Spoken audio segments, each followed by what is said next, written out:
Kota sebagai tempat kehidupan manusia memiliki kompleksitas yang tinggi dan perkembangannya sangat dipengaruhi oleh aktivitas pengguna perkotaan, serta tuntutan hidup yang terus berubah. Untuk menciptakan kota yang nyaman dan inklusif, perancangan kota membutuhkan pemahaman mendalam mengenai teori-teori yang telah berkembang, seperti teori perancangan kota yang dikemukakan oleh Hamid Sirvani dan Kevin Lynch. Laporan ini membahas perancangan kota di Kecamatan Palu Selatan dengan tujuan menjadikan wilayah ini sebagai kota perdagangan yang strategis. Latar belakang laporan ini didasarkan pada konsep perancangan kota yang menekankan pentingnya pengaturan tata ruang dan elemen-elemen kota yang nyaman, berkelanjutan, serta inklusif. Teori perancangan kota yang digunakan sebagai landasan adalah teori Hamid Sirvani dan Kevin Lynch yang memberikan panduan tentang tata guna lahan untuk bentuk bangunan, sirkulasi, ruang terbuka, dan elemen-elemen lain yang penting untuk sebuah kota. Kecamatan Palu Selatan dipilih sebagai lokasi studi karena posisinya yang strategis sebagai simpul transportasi dengan potensi ekonomi yang besar. Kawasan ini memiliki peluang untuk dikembangkan menjadi pusat perdagangan yang tidak hanya memfokuskan pada aspek ekonomi, tapi juga bagaimana ruang publik, transportasi, dan kegiatan sosial diatur untuk mendukung kehidupan kota yang berkelanjutan.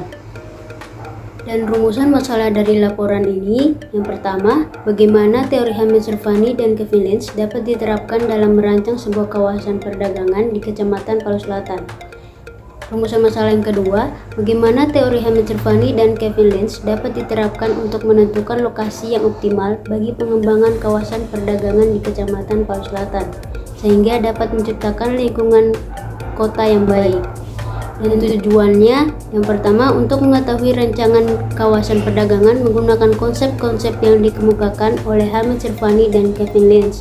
Tujuan yang kedua, untuk menentukan lokasi yang optimal sehingga menciptakan lingkungan kota yang baik melalui penerapan teori Hamid Sirvani dan Kevin Lynch. Sasaran dalam laporan ini yaitu untuk menentukan lokasi yang optimal untuk pengembangan kawasan perdagangan di Kecamatan Palu Selatan dengan mempertimbangkan aspek-aspek perancangan kota yang berkelanjutan dengan mengacu pada teori dari Hamid Sirvani dan Kevin Lynch.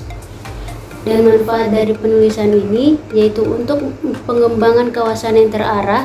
Dengan adanya rencana tata ruang yang berlaku, pengembangan kawasan dapat dilakukan secara lebih terarah, menghindari konflik penggunaan lahan, dan mendukung pengembangan yang optimal, serta masyarakat akan merasakan manfaat langsung dari tata ruang yang lebih baik, seperti peningkatan akses terhadap fasilitas umum, ruang hijau, dan infrastruktur yang memadai.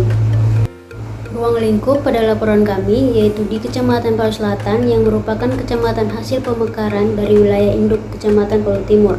Penduduk Kecamatan Palu Selatan pada tahun 2022 tercatat sejumlah 71.414 jiwa dengan luas wilayah 64,12 km persegi.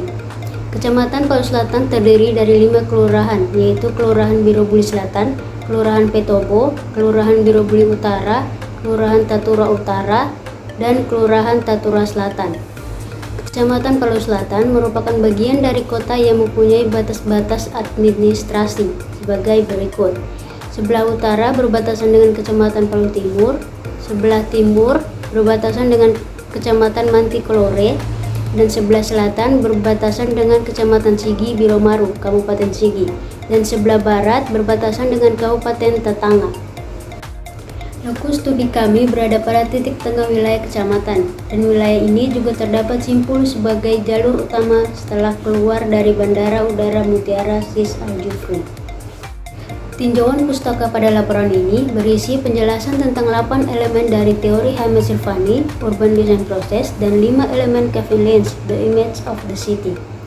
Selain itu, juga ada tinjauan tata ruang yang berlaku pada wilayah studi, yang isinya ada Peraturan Wali Kota Nomor 1 Tahun 2023 tentang Rencana Detail Tata Ruang tahun 2023 sampai 2043, dan hubungan teori perencanaan kota dengan Rencana Detail Tata Ruang atau RDTR. Berikut adalah tabel antara hubungan dua teori perencanaan, yaitu teori Hamid Sirvani dan teori Kevin Lynch. Di bab 3 ada tahapan dan timeline rencana kerja, yang mana di minggu pertama itu pembentukan tim, persiapan, kajian awal data sekunder, penentuan delineasi wilayah perancangan, dan persiapan teknis. di minggu kedua dan ketiga, yaitu menganalisis data dan analisis spasial. Di minggu keempat, desain lingkup 2 dimensi wilayah perancangan dan desain lingkup 3 dimensi wilayah perancangan. Adapun penetapan metodologi yang dilakukan yaitu kajian awal data sekunder, mencakup pengumpulan data, hasil pelaksanaan peninjauan teori atau kajian kebijakan terkait lainnya. Yang kedua, persiapan teknis, pelaksanaan yang meliputi penyimpulan data awal, penyiapan rencana kerja rinci yang bisa dilihat pada tabel nanti, penyiapan instrumen survei. Yang ketiga, pengolahan data dan analisis. Yang keempat, penyusunan dan hasil rancangan 2 dimensi dan 3 dimensi pada Palu Selatan sebagai kota perdagangan. Prosedur pengumpulan data. Adapun data primer dalam penelitian ini sebagai berikut: observasi wilayah studi, pemetaan, pemotretan gambar, dan pengolahan data. Data-data yang telah dikumpulkan merupakan data yang belum tersusun dengan baik, sehingga dapat diperlukan pengolahan data untuk mencapai tujuan yang diinginkan. Tahapan-tahapan pengolahan data sebagai berikut. Yang pertama, analisis sistem penggunaan lahan dilakukan untuk mendetailkan pola ruang dari RT/RW kabupaten kota dan didasarkan pada kondisi fisik kawasan perencanaan, kondisi existing, status lahan, dan kerentanan terhadap risiko bencana. Analisis sistem penggunaan lahan tersebut meliputi analisis simpangan antara pola ruang RT/RW dan kondisi existing, analisis tutupan lahan dan runoff yang ditimbulkan, analisis kepemilikan tanah. Yang kedua, analisis sumber daya buatan. Yang ketiga, analisis kondisi lingkungan binaan dilakukan untuk menciptakan ruang yang berkarakter, layak huni, dan berkelanjutan. Bab 4, hasil dan pembahasan. Yang pertama ada tata guna lahan. Tata guna lahan atau land use adalah suatu upaya dalam merencanakan penggunaan lahan dalam suatu kawasan yang meliputi pembagian wilayah untuk berbagai kegiatan seperti permukiman, perdagangan, industri, dan lain-lain. Untuk peta tata guna lahan pada kawasan perancangan delineasi terdapat perumahan, RTH, perdagangan, dan jasa. Tata guna lahan di kawasan tersebut didominasi oleh kawasan perumahan seluas 63,93 hektar. Konsep perancangan tata guna lahan pada kawasan delineasi. Sesuai tema yang telah ditetapkan, maka kawasan ini akan diperuntukkan sebagai kawasan perdagangan dan jasa. Kawasan ini juga akan menjadi kawasan inti perdagangan dan dirancang sebagai jantung dari kawasan ini dengan pusat pembelanjaan modern yang dilengkapi dengan berbagai sumber daya yang memenuhi kebutuhan masyarakat. Selain itu, keberadaan pasar tradisional yang direvitalisasi akan memberikan nuansa lokal dan menjadi daya tarik tersendiri bagi pengunjung. Yang kedua, tata masa bangunan. Bentuk dan tatanan masa bangunan menyangkut aspek-aspek bentuk fisik bangunan. Tujuannya adalah agar tercapai bentuk massa yang seimbang, proporsional, harmonis, berskala manusiawi dengan menghasilkan tatanan massa yang membentuk ruang luar untuk aktivitas luar atau open space atau pedestrian dengan memperhatikan kontekstual bangunan sekitarnya. Konsep perancangan tata masa bangunan pada kawasan delineasi dalam area delineasi di lokasi studi Kecamatan Palu Selatan. Ketentuan intensitas tata masa bangunan terdiri atas KDB meliputi jalan arteri dan jalan kolektor maksimal 70% dan jalan lokal dan jalan lingkungan maksimal 80%. KLB meliputi jalan arteri dan jalan kolektor maksimal 2,1 dan jalan lokal dan jalan lingkungan maksimal 2,4. Yang ketiga, sirkulasi dan parkir. Sistem sirkulasi dan parkir merupakan sistem yang menghubungkan berbagai jenis peruntukan lahan, baik secara makro maupun mikro. Sistem ini sangat vital dan membuat fungsi kawasan bekerja secara efisien. Dalam sistem ini, jalur-jalur sirkulasi, baik kendaraan bermotor maupun pejalan kaki, diwadahi. Dengan demikian, semua aktivitas masyarakat dapat berlangsung dengan baik. Konsep perancangan sirkulasi dan parkir pada kawasan delineasi. Untuk merancang sirkulasi dan parkir di Kecamatan Palu Selatan, beberapa konsep yang bisa diterapkan antara lain sirkulasi lalu lintas. Menetapkan zona-zona lalu lintas berdasarkan fungsi lahan seperti zona perumahan, komersial, dan industri. Pengaturan simpang dan perempatan. Mendesain simpang dan perempatan agar mengurangi kemacetan, seperti penggunaan bundaran atau lampu lalu lintas yang terkoordinasi. Parkir off-street. Membangun fasilitas parkir di luar jalan raya, seperti gedung parkir atau area parkir khusus untuk mengurangi parkir di pinggir jalan. Parkir berbayar. Mengimplementasikan sistem parkir berbayar untuk mengendalikan penggunaan parkir dan meningkatkan pendapatan daerah. Yang keempat, ruang terbuka. Hasil peruntukan lahan di Kecamatan Palu Selatan, Kota Palu, menekankan pentingnya pengaturan ruang terbuka yang berfungsi untuk berbagai tujuan. Pada kawasan perancangan memiliki total luas ruang terbuka yaitu 0,16 hektar sampai 8,66 hektar. Ruang terbuka ini tersebar pada beberapa titik pada kawasan perancangan agar masyarakat tidak terpusat pada satu titik dan memiliki sirkulasi yang baik. Konsep perancangan ruang terbuka pada kawasan delineasi. Yang pertama, pembangunan taman kota di antara zona perdagangan dan pemukiman. Lokasi dari pembangunan ini bisa berada di antara area perumahan dan area perdagangan. Fungsi dari adanya taman ini yaitu sebagai buffer zone yang meredam kebisingan dan polusi dari area perdagangan, sekaligus menyediakan area rekreasi bagi penduduk sekitar. Yang kedua, penciptaan ruang terbuka hijau yang terintegrasi dengan desain urban. Lokasi dari RTH ini yaitu bisa berada di sepanjang jalan utama, di dekat fasilitas umum seperti sekolah dan pusat kesehatan, serta di dalam area perumahan. Fungsi dari adanya RTH ini untuk menyediakan pemandangan hijau yang memperindah kota dan meningkatkan estetika kawasan perkotaan. Konsep rancangan ruang terbuka non-hijau di Kecamatan Palu Selatan sebaiknya mengacu pada beberapa prinsip utama, yaitu yang pertama, integrasi dengan lingkungan dan fleksibel. Ruang terbuka non-hijau harus terintegrasi dengan lingkungan sekitar, baik secara fisik maupun sosial. Ruang terbuka non-hijau harus bersifat fleksibel dan dapat mengakomodasi berbagai aktivitas, baik formal maupun informal. Yang kedua, keamanan dan kenyamanan. Memprioritaskan keamanan dan kenyamanan pengguna dengan menyediakan fasilitas yang memadai, pencahayaan yang baik, dan pengawasan yang efektif. Yang ketiga, estetika dan berkelanjutan. Desain yang menarik dan estetis dapat meningkatkan daya tarik ruang terbuka dan mendorong masyarakat untuk memanfaatkannya. Yang kelima, jalur pejalan kaki. Jalan sebagai salah satu elemen dasar pembentuk kawasan yang merupakan salah satu ruang publik perkotaan yang paling mudah diamati untuk memahami karakteristik sebuah kawasan. Oleh karena itu, jalan merupakan pembentuk citra kota yang paling utama. Kawasan perancangan memiliki jalur pejalan kaki dengan panjang jalur yaitu 700 meter sampai dengan 1 km. Jalur ini berada pada sepanjang Jalan Dewi Sartika sampai Jalan Muhammad Yamin dan Jalan Abdurrahman Saleh sampai Basuki Rahmat. Konsep perancangan jalur pejalan kaki pada kawasan delineasi. Untuk merancang pedestrian ways di Kecamatan Palu Selatan, perlu melakukan pendekatan yang sesuai dengan kebutuhan masyarakat agar dapat memberikan manfaat yang maksimal dalam meningkatkan mobilitas, keamanan, dan kualitas hidup masyarakat di Palu Selatan.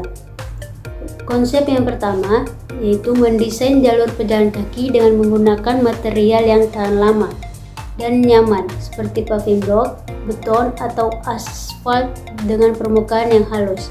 Konsep yang kedua, mendesain jalur pedestrian terhubung dengan baik ke fasilitas umum seperti stasiun transportasi, pusat perbelanjaan, dan area komersil lainnya. Yang keenam, aktivitas pendukung. Aktivitas pendukung adalah semua fungsi bangunan dan kegiatan-kegiatan yang mendukung ruang publik suatu kawasan kota. Aktivitas pendukung yang dimaksud termasuk berbagai fasilitas dan ruang publik yang mendorong interaksi sosial, kenyamanan, dan keberfungsian lingkungan urban. Konsep perancangan aktivitas pendukung pada kawasan delineasi. Dalam merancang elemen aktivitas pendukung untuk kawasan perancangan harus memperhatikan berbagai aspek guna menciptakan lingkungan yang fungsional, efisien, dan menarik. Yang pertama, rancang sistem jalan menghubungkan berbagai area penting termasuk jalan utama, jalan akses ke pusat perdagangan, dan rute alternatif. Dapat membuat konektivitas menjadi optimal dengan desain jalan yang lebar dan memadai untuk mendukung mobilitas yang aman. Yang kedua, ruang parkir yang terorganisir dan desain parkir dapat memaksimalkan penggunaan lahan di area yang padat dan akses yang mudah ke area perdagangan. Yang ketiga, taman dengan area hijau, jalur pejalan kaki, dan fasilitas rekreasi dapat menyediakan ruang bersantai dan meningkatkan kualitas hidup. Yang ketujuh, elemen penanda. Penanda adalah segala sesuatu yang secara fisik dapat menginformasikan sesuatu pesan tertentu kepada masyarakat kota. Bentuk dari penandaan secara fisik merupakan sesuatu yang mudah untuk dibaca. Keberadaan penanda akan sangat mempengaruhi visualisasi kota, baik secara mikro maupun makro, jika jumlahnya cukup banyak dan memiliki karakter yang berbeda. Konsep perancangan elemen penanda pada kawasan delineasi. Sebagai daerah yang terus berkembang, diperlukan penanda yang efektif untuk memudahkan mobilitas dan interaksi di antara pelaku usaha serta konsumen. Penanda yang baik akan meningkatkan daya tarik Palu Selatan ini sebagai pusat perdagangan dan jasa, serta memfasilitasi navigasi dan aksesibilitas.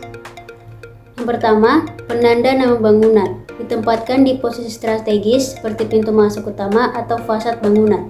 Penanda mencantumkan nama bangunan, fungsi utama bangunan, dan informasi kontak. Yang kedua, penanda petunjuk ditempatkan di persimpangan jalan utama, pintu masuk kawasan perdagangan. Mencakup arah ke lokasi penting dan untuk visibilitas malam hari, penanda dilengkapi dengan lampu LED. Yang ketiga, penanda komersial ditempatkan di dekat pintu masuk pusat perbelanjaan dan sepanjang jalan utama yang mengarah ke kawasan perdagangan, dan menggunakan papan digital dan konvensional untuk menjangkau audiens yang lebih luas. Pembahasan elemen citra kota. Yang pertama, ada jalur. Jalur yang digunakan oleh orang untuk bergerak dari satu tempat ke tempat yang lain. Jalur ini dapat berupa jalan raya, trotoar, jalur pejalan kaki, atau rute transportasi umum. Konsep perancangan jalur pada kawasan delineasi. Jalur harus dirancang untuk menghubungkan berbagai elemen dalam kawasan perdagangan, seperti pusat perbelanjaan, area parkir, halte transportasi umum, dan fasilitas umum lainnya. Jalur harus dirancang untuk menciptakan pengalaman pengguna yang menyenangkan dan menarik, menggunakan material yang nyaman untuk digunakan, seperti paving block atau aspal yang halus, untuk jalur pejalan kaki, serta dirancang dengan mempertimbangkan kebutuhan fungsional dari berbagai jenis pengguna di kawasan perdagangan. Pertama, jalur pejalan kaki. Jalur pedestrian merupakan salah satu kelengkapan sebuah kota yang keberadaannya dibutuhkan oleh warga kota untuk dapat bergerak dengan mudah, dilengkapi dengan elemen estetika seperti taman hias, lampu jalan, dan tempat duduk. Yang kedua, jalur lalu lintas. Jalur ini diperuntukkan kendaraan bermotor, dirancang dengan marka jalan yang jelas, sinyal lalu lintas, dan rambu-rambu untuk mengatur aliran lalu lintas. Yang kedua, yaitu tepian atau batas-batas yang dapat berupa desain, jalan, sungai, atau gunung. Edge ini memiliki identitas yang kuat karena tampak visualnya yang jelas. Konsep perancangan tepian pada kawasan delineasi. Yang pertama, menempatkan pusat perbelanjaan besar di tepi zona perdagangan, sehingga menjadi edge yang jelas antara zona perdagangan dan area lain, seperti pemukiman atau jasa. Yang kedua, pembangunan pasar modern dengan desain arsitektur yang menarik dan fasilitas lengkap. Yang ketiga, menempatkan kawasan bisnis di pusat kota dengan batas yang jelas berupa jalan-jalan utama dan ruang terbuka hijau. Yang keempat, pembangunan gedung-gedung perkotaan yang tinggi menciptakan skyline kota yang khas. Yang ketiga, kawasan. Kawasan atau distrik dalam konteks tata kota merupakan pembagian wilayah administratif di bawah tingkat kota atau kabupaten. Kawasan ini memiliki karakteristik unik, baik dari segi fisik, sosial, maupun ekonomi. Konsep perancangan distrik di Kecamatan Palu Selatan sebagai kota perdagangan akan berfokus pada beberapa aspek utama. Yang pertama, membentuk zona komersial yang jelas dan terintegrasi, mulai dari pusat perbelanjaan, pasar tradisional, hingga kawasan industri kecil menengah. Yang kedua, infrastruktur yang memadai, memastikan ketersediaan air bersih yang cukup untuk memenuhi kebutuhan industri dan masyarakat. Membangun sistem drainase yang baik untuk mencegah banjir dan genangan air. Memastikan ketersediaan listrik yang stabil dan mencukupi untuk penunjang aktivitas ekonomi. 3. Fasilitas pendukung usaha, menyediakan pusat bisnis yang dilengkapi dengan fasilitas perkantoran, ruang pertemuan, dan pusat informasi bisnis. Yang keempat, simpul. Simpul adalah salah satu dari 5 elemen utama yang membentuk citra kota. Simpul adalah titik-titik strategis dalam kota yang memiliki konsentrasi aktivitas tinggi dan menjadi pusat orientasi serta interaksi bagi penduduk. Konsep perancangan simpul pada kawasan delineasi. Perencanaan dan pengembangan infrastruktur. RDTR mengatur bahwa setiap node utama harus dilengkapi dengan infrastruktur yang memadai, termasuk jalan yang lebar, trotoar, dan fasilitas pejalan kaki. Membangun fasilitas umum di sekitar node direncanakan untuk mendukung fungsi simpul sebagai pusat aktivitas dan interaksi. Yang kedua, konektivitas dan aksesibilitas. RDTR menekankan pentingnya konektivitas antara node dengan jalur transportasi yang efisien, seperti bus rapid transit dan jalur sepeda. Aksesibilitas bagi pejalan kaki dan penyandang disabilitas harus diperhatikan dalam perencanaan dan pengembangan node. Yang kelima, penanda kota. Simbol yang menarik secara visual dengan sifat penempatan yang menarik perhatian. Landmark biasanya memiliki bentuk yang unik dan terdapat perbedaan skala dalam lingkungannya. Konsep perancangan penanda kota pada kawasan delineasi. Yang pertama, menara perdagangan atau trade tower. Menara ikonik dengan desain modern yang mencerminkan kemajuan dan aktivitas perdagangan. Menara ini bisa menampilkan elemen arsitektur lokal sebagai penghormatan terhadap budaya setempat. Ditempatkan pusat kota atau di dekat pusat bisnis utama. Yang kedua, taman perdagangan atau trade park. Taman kota yang dirancang dengan elemen seni dan patung yang mencerminkan tema perdagangan dan jasa. Area hijau dengan jalur pejalan kaki dan ruang terbuka untuk acara dan lokasinya di pusat kota atau di dekat pusat bisnis. Rancangan kawasan delineasi 3 dimensi elemen perancangan kota. Yang pertama, tata guna lahan.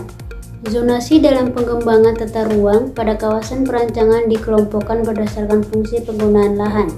Berikut adalah penjelasan tentang zonasi pada kawasan perancangan. Untuk zonasi perumahan, perdagangan dan jasa, dan ruang terbuka. Yang pertama, perumahan. Zona ini diperuntukkan bagi permukiman, termasuk zona perumahan kampung, zona perumahan KDB sedang sampai tinggi, zona perumahan vertikal, dan zona perumahan KDB rendah. Dan digunakan untuk kebutuhan hunian seperti perumahan, apartemen, dan kompleks perumahan. Yang kedua, perdagangan dan jasa. Zona ini diperuntukkan bagi perkantoran, perdagangan, dan jasa atau zona campuran. Digunakan untuk kegiatan bisnis seperti pusat kota, zona industri, atau distrik bisnis. Yang ketiga, ruang terbuka. Zona ini diperuntukkan bagi kebutuhan vegetasi seperti perhutanan, pertanian, dan perkebunan. Selain itu juga digunakan untuk ruang terbuka hijau di perkotaan atau taman. Digunakan untuk menjaga kelestarian lingkungan alam dan tidak boleh digunakan untuk bangunan, baik properti komersil maupun residensial. Yang kedua, tata masa bangunan. Masa bangunan yang ada pada kawasan perancangan memiliki variasi yang beragam dan tidak didominasi oleh satuan bentuk bangunan. Pada tata masa bangunan KDB meliputi jalan arteri dan jalan kolektor maksimal 70%, dan jalan lokal dan jalan lingkungan maksimal 80%. Sedangkan KLB meliputi jalan arteri dan jalan kolektor maksimal 2,1, dan jalan lokal dan jalan lingkungan maksimal 2,4. Yang ketiga, sirkulasi dan parkir. Di wilayah studi yang dimana terdiri dari jalan kolektor.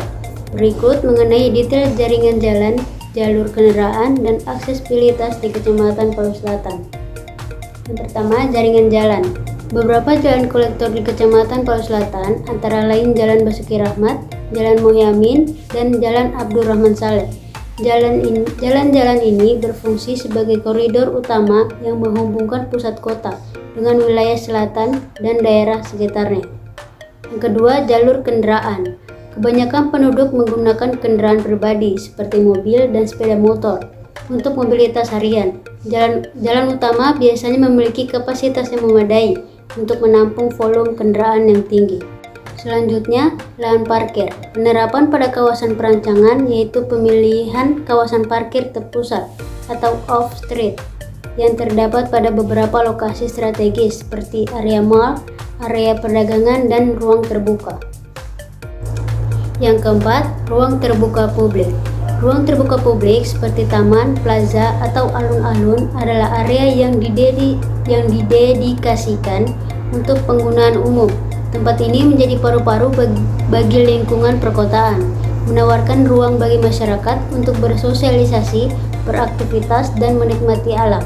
Pada kawasan ruang terbuka hijau, terdapat taman yang menghadirkan fasilitas penunjang berupa bangku, gazebo, serta playground untuk anak kecil sebagai bentuk pendukung aktivitas taman tersebut. Selanjutnya, ruang terbuka non-hijau. Ruang terbuka non-hijau digunakan sebagai tempat untuk berkegiatan olahraga ataupun sebagai pusat titik kumpul masyarakat. Yang kelima, jalur pejalan kaki. Jalur pejalan kaki memberikan akses yang mudah dan aman bagi pejalan kaki untuk mencapai berbagai tujuan seperti tempat kerja, sekolah, pusat perbelanjaan, dan fasilitas umum lainnya.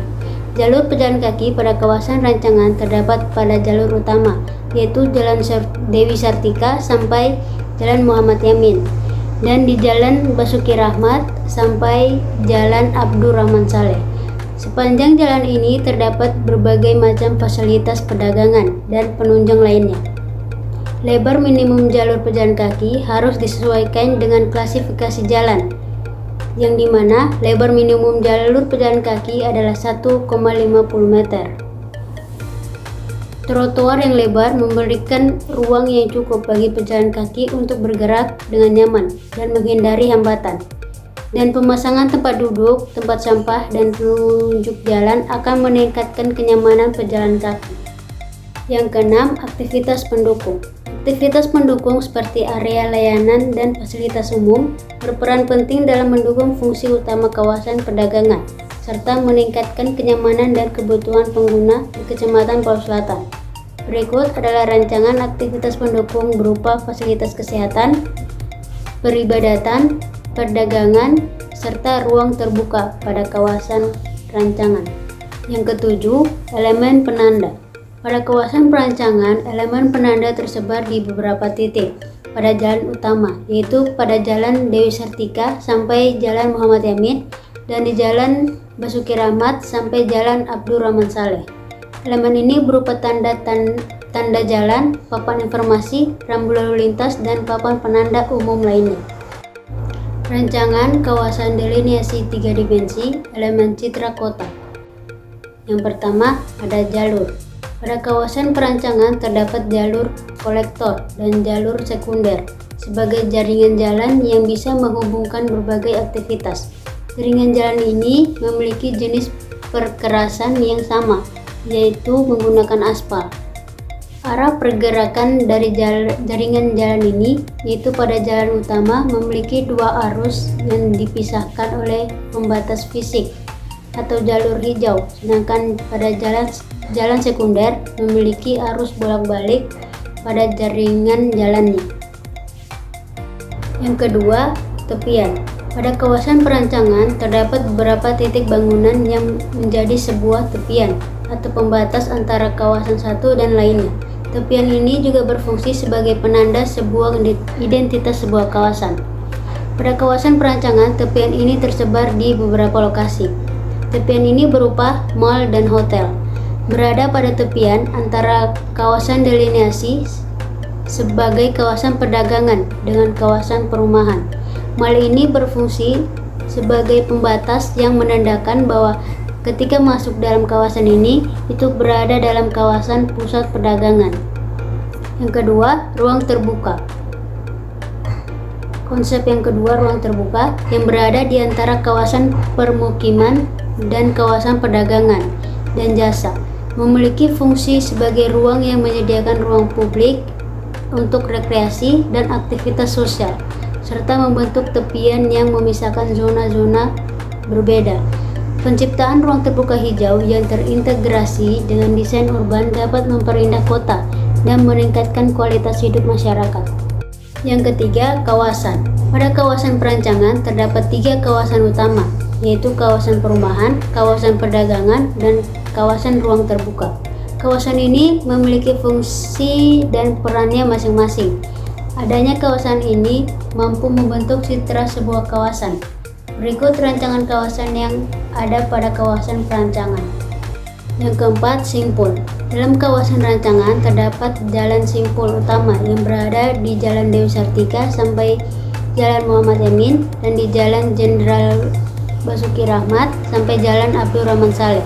Jalan inilah yang menjadi pusat perhatian atau pusat aktivitas dalam Kecamatan Palu Selatan. Berikut rancangan kawasan simpul. Yang kelima, penanda kota. Pada kawasan perancangan terdapat simbol utama yang cocok untuk dibangun sebuah rancangan penanda kota. Lokasi ini memiliki aksesibilitas dan mobilitas yang tinggi, sehingga citra kota akan terbentuk dengan adanya bangunan identik pada lokasi tersebut. Selain itu juga terdapat taman kota atau alun-alun sebagai citra kota yang membuat masyarakat dapat mengenali kawasan tersebut. Berikut rancangan penanda kota pada kawasan perancangan.